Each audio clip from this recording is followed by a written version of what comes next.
Dia 71, 2 Samuel, capítulo 14 ao capítulo 17. No capítulo 14, Joabe percebe que Davi estava com saudades de seu filho Absalão.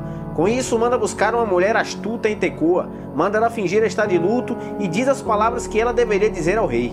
Essa mulher diz que os filhos brigaram e um acabou matando o outro, e que a população queria que o que ficou vivo pagasse pelo que ele fez, pois seria assassino. Ao fim do diálogo, Davi percebe que aqui era algo que Joabe havia providenciado fazer. E Davi pergunta à mulher, e a mulher responde realmente que Joabe estava por trás disso tudo.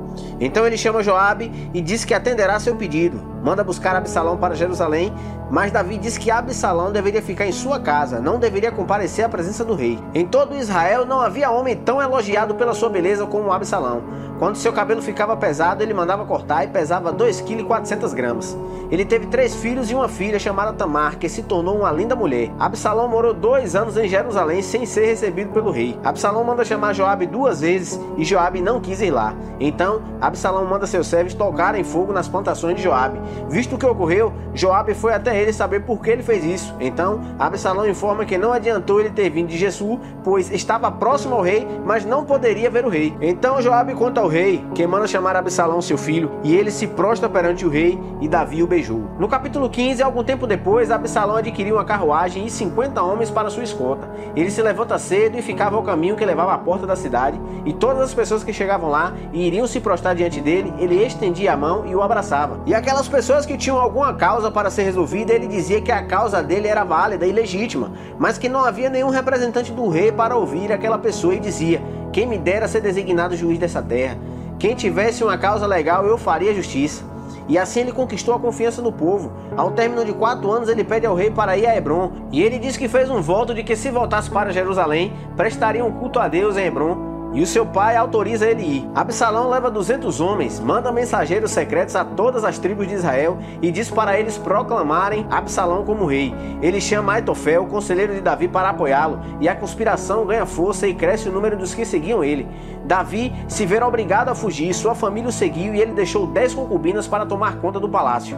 Os sacerdotes Zadok e Abiatar e os levitas estavam com Davi. Ele manda levar a arca de volta para Israel e que, se fosse a vontade de Deus, ele voltaria para lá, caso contrário, que fosse feita a vontade de Deus.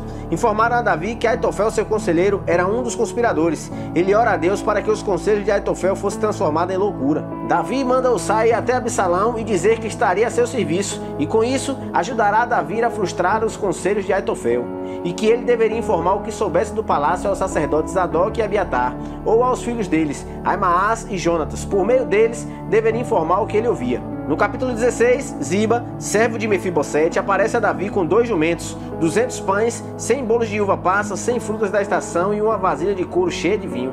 Davi pergunta por que ele trouxe aquelas coisas, e Ziba disse: os jumentos para a montaria da família do rei, os pães e as frutas para os homens comerem, e o vinho para reanimar os que estiverem exaustos. Mas Davi pergunta onde estava Mefibosete, neto de Saul, e Ziba informa que ele ficou em Israel, pois acreditava que iriam restituir o reino de seu avô Saul.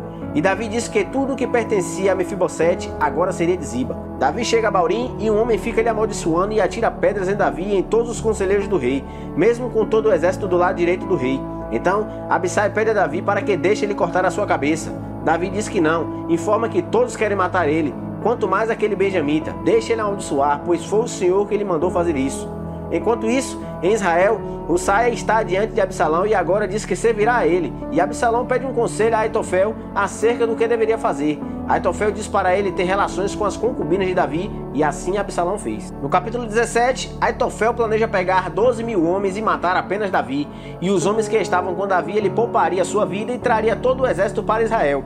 Esse plano pareceu bom aos olhos de todos, mas Absalão pergunta a Husai o que ele achava do plano. Husai diz que o conselho não é bom, pois Davi tem experiência em guerras e é um bom guerreiro, tanto ele como os soldados que com ele estão, e diz que o que ele deveria fazer é reunir todos de Israel, de Dan até Beceba, e atacar Davi e todos que estivessem com ele. Absalão e todos os homens acharam o conselho de Husai melhor do que o de Aitofel, porque o Senhor havia decidido frustrar os planos de Aitofel e trazer ruína a Absalão. Então Husai rapidamente envia o recado a Davi do que estava acontecendo, como estavam planejando pegar ele. Uma criada dava avisos a Jonatas e a Aimaas, e eles iam dizer a Davi sem ser visto, Porém, um moço viu e avisou Absalão. E Jonatas e Ahimaaz saem às pressas, entraram na casa de um homem e sua mulher escondeu eles num poço, colocando um pano na boca do poço e espalhou grãos de cereal por cima. Os servos de Absalão chegaram lá, procuraram e não acharam ninguém. A mulher ainda disse que eles já haviam passado pelo val das águas, e assim levaram o recado a Davi, e todos os homens de Davi atravessaram o Jordão como foi dito para fazer no recado. Aitofel, visto que seu conselho não foi bom, resolveu cuidar de seus negócios pessoais e depois se enforca. Absalão e os israelitas acampam em Gileade enquanto Davi chega a Manaim. Então Sob, Maqui e Barzilai trouxeram para Davi e seu exército todo tipo de suprimento, para eles descansarem e comerem, pois sabia que eles estavam cansados e com fome. Se você gostou desse capítulo, curta, comente, compartilhe com todos os seus amigos e familiares. Que Deus te abençoe e até a próxima.